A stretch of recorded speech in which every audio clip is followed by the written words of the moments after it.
It is an absolute honor and a privilege for us that we can sit around the Word of God again. Thank you for tuning in. Thank you for being part of this podcast. Whether you listen on the WhatsApp medium, Spotify, or YouTube, welcome to you. We are honored to be with you. If you listen on YouTube or Spotify or want to find us there, you can search on both that platforms for Kimberley Christian Network and you will find all the recordings on the Joy Gospel Radio on that platforms. Before we continue, let's just pray together. Father, thank you in Jesus' name, Lord, for your grace and your mercy. Thank you, Lord, that we can be around your throne, that we can sit around your word, and Lord, that we can take in your word. And I pray, Lord, that your spirit will be the after preacher in this moment. In Jesus' name I pray. Amen. Now, my friend, it's the first Sunday of the new year, 2026. Welcome in the year, if I can say so. It's a year that holds several promises to us, and one of that promises is God's love, God's grace, and God's mercy. I cannot predict what's going to happen in this year. If you wonder if I'm going to share with you something that I think can happen, if I want to make a prediction, if I want to do something like that, no, I cannot. Because the Bible says that no one knows the future except the Father himself. And he will make known unto Jesus what's going to happen. And Jesus will make that known to us through the Spirit. And in the Word, we hear and we see the Father speaking in the Word and through prayer. And my friend, if we want to make predictions, let's make this one prediction. The King that we serve will be the same today, tomorrow, unto all eternity. As he walked with us through 2025, he will walk with us through 2026. I heard someone said, and it was said in a joke, but it's so true. We all end the year 2025 with the words, Happy New Year, just to wake up the 1st of January with the same family, the same job, the same bank balance, the same sickness, the same challenges, the same children, the same peers.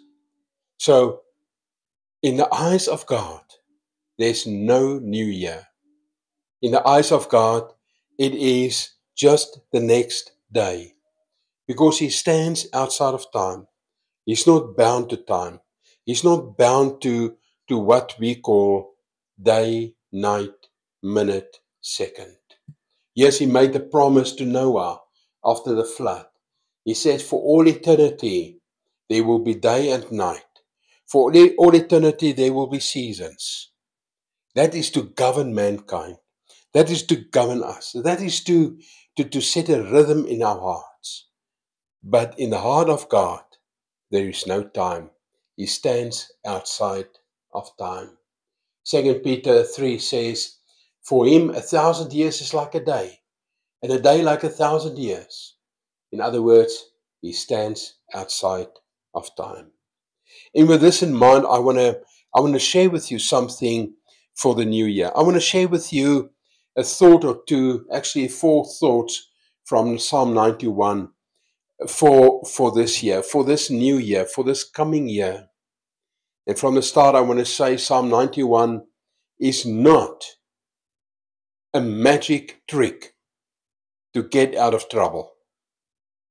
Psalm 91 is not a get out of jail card. Psalm 91 is not a magic wonder that we can recite or touch something and think that all our problems are solved. No, and I want to show it to you. Psalm 91 is a huge promise to us. It doesn't say who wrote the psalm, but Psalm 91 is a huge promise to us for all eternity. Psalm 91 is a promise to us that God is the same yesterday, today, unto all eternity. Psalm 91 is a promise to us that He will guide us and that He will protect us. But Psalm 91 is not, and I'm going to repeat it, Psalm 91 is not a magic trick that we can just use as we see fit. Because that, my friend, is the same as bowing before an idol. Because then we use Psalm 91 as a magic wonder, as people use idols as magic wonders. Psalm 91, and yes, somewhere this year we will do a whole study on idols. I think it's necessary that we start understanding what idol worship really is. Psalm 91, it says, I'm going to read the whole psalm. Verse 1, He who dwells in the shelter of the Most High will rest in the shadow of the Almighty. And I will say of the Lord, He is my refuge and my fortress. He is my God, in whom I trust. Surely He will save you from the foul snare and from a deadly pestilence. He will cover you with His feathers, and under His wings you will find refuge. His faithfulness will be your shield and your rampart. You will not fear the terror of night, nor the arrow that flies by day, nor the pestilence that stalks in the darkness, nor the plague that destroys at midday. 1,000 may fall at your side, and 10,000 at your right hand, but it will not come near you. You will only observe with your eyes and see the punishment of the wicked. If you make the Most High your dwelling, even the Lord, who is my refuge, then no harm will befall you, no disaster will come near your tent. For He will command His angels concerning you to guard you in all your ways. They will lift you up in their hands, so that you will not strike your foot against a stone. You will tread upon the lion and the cobra. You will trample the great lion and the serpent. Because He loves me, says the Lord, I will rescue him. I will protect him, for he acknowledges my name. He will call upon me, and I will answer him. I will be with him in trouble. I will deliver him and honor him. With long life, I will satisfy him and show him my salvation. What a beautiful psalm. And as I read the psalm, I get a picture of Jesus' crucifixion, of the trial of Jesus. But yes, my friend, it's also a psalm that guarantees safety and guidance and His love unto us. And I want to share with you four thoughts on Psalm 91 that we can take into this new year. Or can I say four beacons, four anchors that we can hold on in this new year. And the first one is this: the shelter of the believer, the shelter of the child of God. And I say believer, I say the child of God, because the non-believer, he that does not believe in Jesus Christ as his Lord and Savior, do not have this shelter. I get a picture of a fortress, a fortified city. If we're in this city, if we're in this fortress, we are safe. I get a picture of Noah and the ark. They that were in the ark were rescued. I get a picture of the hen, as in Matthew, the promise in Matthew, that as a hen wants to gather her chicks underneath her to protect them. So the Lord wants to protect us. Matthew 23, verse 37. I get this picture of Proverbs 18:10 that says, the name of the Lord is a strong tower. I will run into it and be safe. You see, my friend, there's so many scriptures. Psalm 61 verse 4 says the same. His protection. Psalm 32 verse 5 to 11 assures us of this protection. In fact, in this Psalm 32, the writer says that I made my sins known to you and you protected me. So there's a promise of a shelter to the Christian, to the believer, to him that's not on paper a Christian, but to him that says, the Lord Jesus Christ is my Lord and my Savior. And listen what it says. It says, he who dwells. That word dwells means stay. That word dwells means inside. That word dwells mean I am within. It is not he that pass by, he that thinks of it now and then. Now, my friend, it says he that dwells. Psalm 1 says, blessed is the man who does not walk in the counsel of the wicked, nor stand in the way of the sinner, nor sit in the seat of the mock, but his delight is in the law of the Lord. He that dwells in the shelter of the Most High. Listen, the Most High, not any God, not any place, not a theology of a man, not the theology of a church group, not the theology of what I think, but the Lord Jesus Christ. In fact, this refers to Yahweh, the self-sufficient God. This reference means the one that made himself known to Moses as I am who I am. I am. He that dwells in the shelter of the Most High shall rest in the shadow of the Almighty.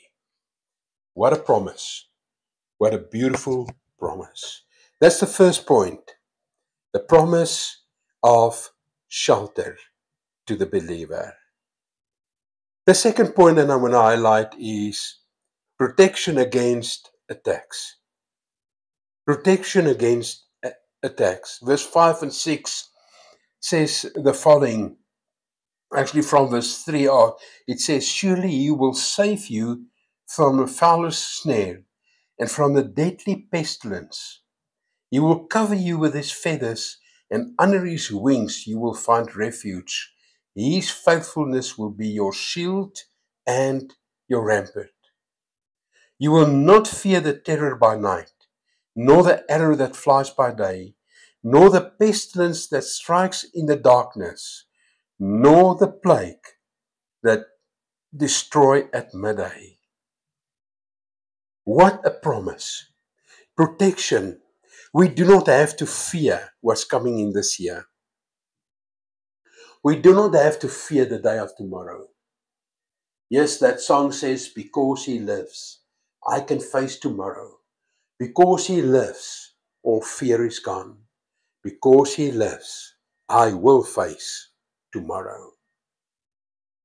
Yes, my friend, trouble will come. The Bible says so. Sicknesses may come. We might find ourselves in troubled times. If you look at the disciples of Jesus, the apostles in the first church, none of them had it easy. None of them had their best life ever when they were on earth. Yes, they were crucified. Yes, they were stoned. Yes, they were killed by spear. Yes, they were thrown from buildings. Yes, as Paul says, I know what it is to be hungry. I know what it is to have plenty. I know what it is to be naked. I know what it is to be beaten. I know what it is to be stoned. I know these things. Paul says, there's a trouble in me, and I pleaded with God. But Paul says in 2 Corinthians 10, he says, if I'm weak, he is strong through me. You see, my friend, if we are weak, then God can step in. If we are weak, then God can step in. If we are weak, God can start doing something. If we are at the end of our rope, God can move. But while we still in the middle of our rope, while we still think we've got all the resources necessary, while we think we can still do it, God cannot move, because God steps in when we step aside. And this is what this promise says. Although there will be trouble, it speaks of pestilences, it speaks of trouble, yet we will have God's protection. My friend, I need to say to you, no matter what happened in this year, no matter the hardship, yes, some of us might stand next to an open grave. Some of us might face challenges in our bodies, with our health.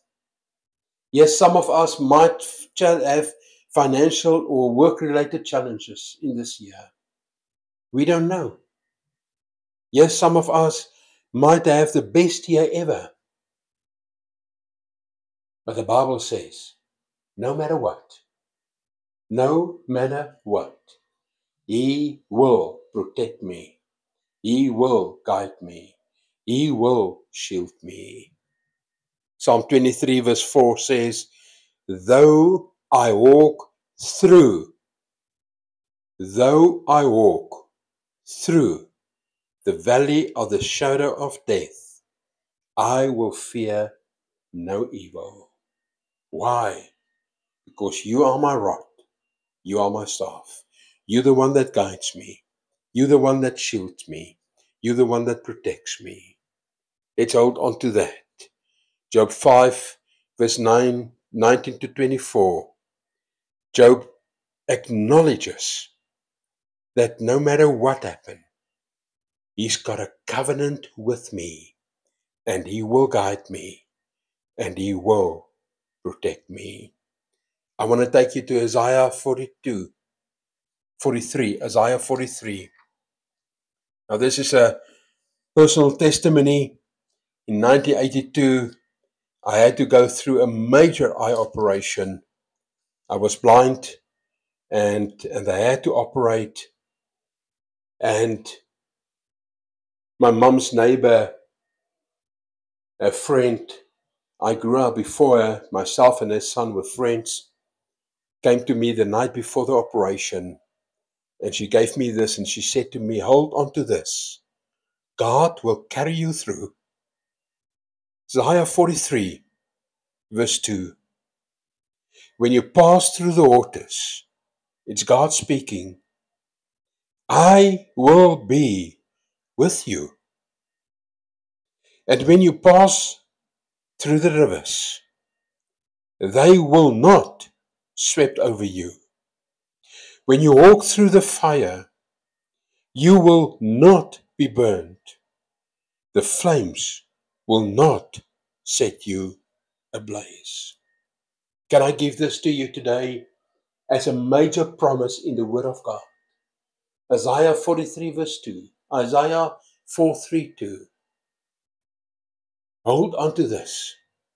It's been a rock and a shield for me for over 50 years. Over 40 years. I'm not that old. It says, when you pass through the waters, listen, it's God speaking, I will be with you. And when you pass through the rivers, they will not sweep over you.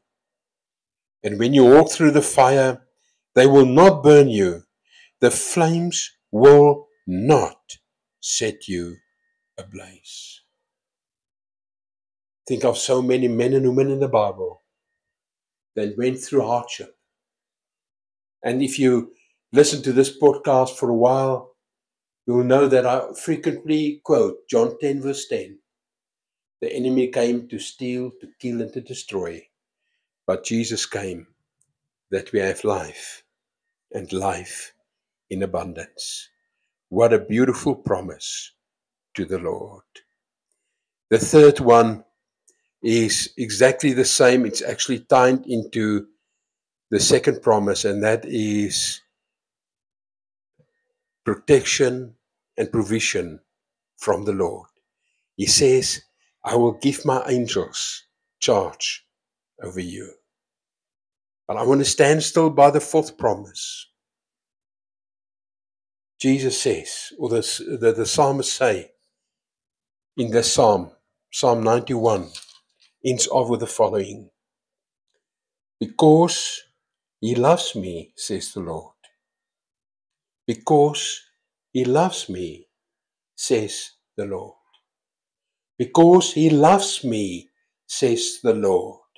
My friend, I hope you hear what I'm saying. It is when we love him, as I said in the beginning, if we are in him, if we are protected by him, if we are shielded by him, if we are part of his household, because he loves me, because he knows my name, because he's part of my kingdom, because he's part of my children. Remember the story of the prodigal son. He sat amongst the pigs. He ate their food, and he realized, I must stand up and go to my father. And it's when he went back to his father, the protection and the guidance and the correction and the renewal of sonship was with his father. Because he knows me, says the Lord. Because he knows me. My friend, we cannot boast in Psalm 91 when we do not know him. We cannot boast in God's promises if we don't know him. We cannot boast because of God if we don't know him. It is because he loves me, says the Lord. And this is my prayer in this day. And this is my question to you in this day. Do you know him? Yes, there's a promise of supernatural protection. There's a promise of guidance. There's a promise of shelter. There's a promise of provision. But the promises stands firm on this one thing, because he knows me. And this is my prayer, that you will know him. This is my prayer that you will be in him. This is my prayer that you will have a living relationship with him. This is my prayer that you will be part of his household. This is my prayer that you will be in his protection. And my friend, that you will not be one of the world, but my friend, that you will be part of God's kingdom. I really pray that the year 2026 will be a prosperous one for you as your soul prosper. That the year 2026 will be a year where God reveal himself unto you. But that the year 2026 will be a year that you and I commit everything that we are into his hands, into his protection, into his guidance. In Jesus' name. May you be blessed. May his grace and his mercy be your part. May his love shine upon you. And may his Holy Spirit guide you in everything. Till we speak next week. Shalom.